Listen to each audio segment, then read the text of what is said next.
Let's talk about equity and recreational use cannabis. The state's program went online in 2020. The first predominantly black-owned craft grow house recently opened in the state. But Governor, since 2020, more than 340 licenses have been given out, and only one has been given to a minority owner. Governor, when will you make good on your promise to diversify the lucrative cannabis industry? 60 Well, that's seconds. not true. Let me be clear. 185 licenses have been awarded under the social equity licensing program. But those are conditional. They are. They're conditional upon opening a store. So right now, people are, in fact, opening stores. It's terrific. Has it taken too long? Yes, it has. And the fact is that people went to court and sued because they didn't think that they deserved to be knocked out of the program, some of those folks. People who were in the program wanted the program to change. They sued. Look, I think those things have been worked out through the court system.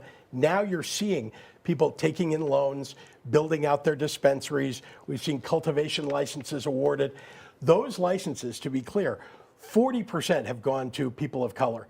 And the whole point of it is to make sure that there is equity across our state for people who've been left out and left behind, who've been the victims of the war on drugs. So I guess, Governor, where can people go, though, if they wanted to support a black-owned recreational marijuana business? Where would they go to find it? Well, first, those folks are seeking investment right now. In fact, they're taking loans from the state, which is great. That's exactly what this program is about. I want to point out another aspect of equity, which is that we've expunged 800,000 arrest records, low-level cannabis arrest records, and pardoned people with low-level convictions. That was all part of this cannabis legalization program. I'm proud of that.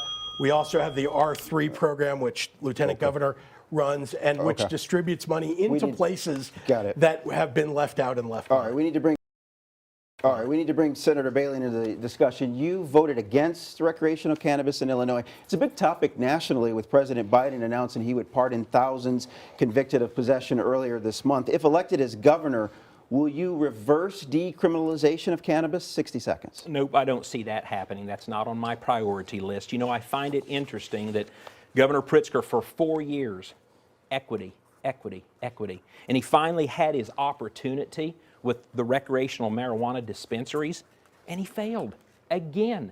I'm out in the black community. You probably saw me on Facebook a few weeks ago, since you saw everything else, when I was walking with the black community up and down the streets of Chicago, and they were screaming foul because they can't get the licenses. So I'd love to see some proof of these actual people, these 146 people who have supposedly are in the process of getting their licenses, because it's not happening, because many of those people are coming to me screaming that foul and wondering what the problem is. I simply tell them, you've got a governor who can't tell the truth. The Department of Children and Family Services. Could I respond to that? That's just false information. I'd like to respond Sure, we'll put some briefly. time on the clock. Yes. Look, just like with abortion rights, where he opposes abortion, but then complains about how we're going about providing the rights for people in Illinois. He opposes cannabis legalization. Now he wants to complain about how that legalization operates. Look, you got to be at the table to get things done. You've got to work together with people. And indeed, we have implemented equity across our state. Treat the black people with respect, Governor. We're going to move on. Department of Children and Family Services Director Mark Smith has been held in contempt